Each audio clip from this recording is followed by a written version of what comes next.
Olá, continuando o nosso conteúdo, né? Então lá no primeiro vídeo a gente falou um pouco sobre o sistema reprodutor feminino e masculino. E aqui a gente vai falar sobre um pouco do ciclo menstrual, né? Que todas as mulheres aí já conhecem.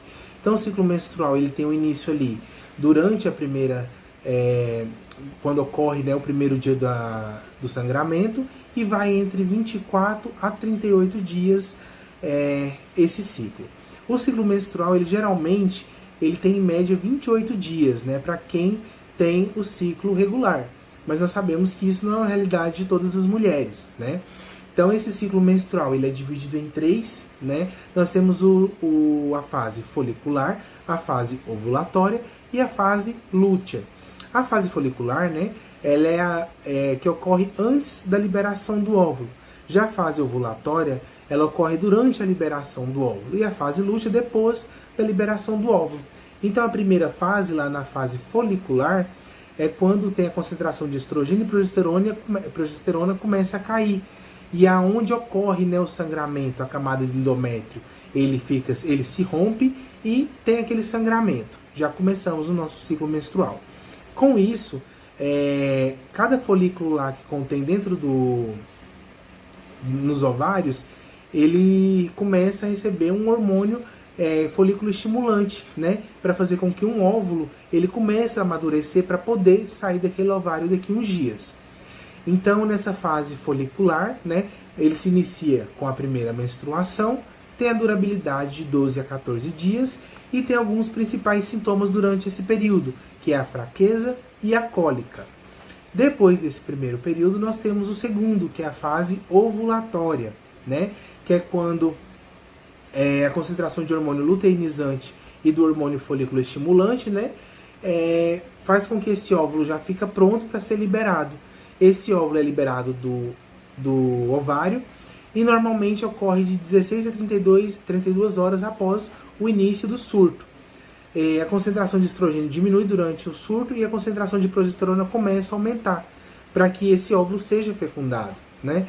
Então, na fase ovulatória, a gente pode caracterizar como a liberação do óvulo, o aumento do ânimo do libido e o período mais fértil da mulher. Por que ele aumenta esse libido durante essa fase ovulatória, né?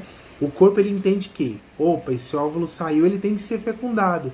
Então tem que fazer com que essa pessoa tenha relação sexual para vir ocorrer essa fecundação. Após essa fase ovulatória, nós temos ali a fase lútea, né? Então na fase lútea tem essa redução na concentração do hormônio luteinizante, do hormônio folículo estimulante, e o folículo rompido se fecha após a liberação do óvulo e forma um corpo lúteo que produz progesterona. Durante a maior parte dessa fase, né? E a concentração de estrogênio é alta. Para quê? Para que o endométrio consiga segurar esse óvulo fecundado, né? Que ele está esperando que esse óvulo chegue lá fecundado.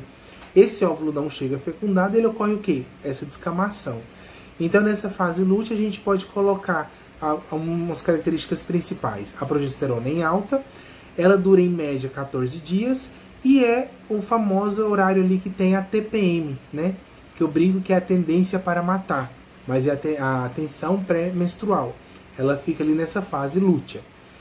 Então, esse ciclo menstrual, ela ocorre durante essas três fases, que vocês podem ler, né, mais aprofundadamente aí no arquivo.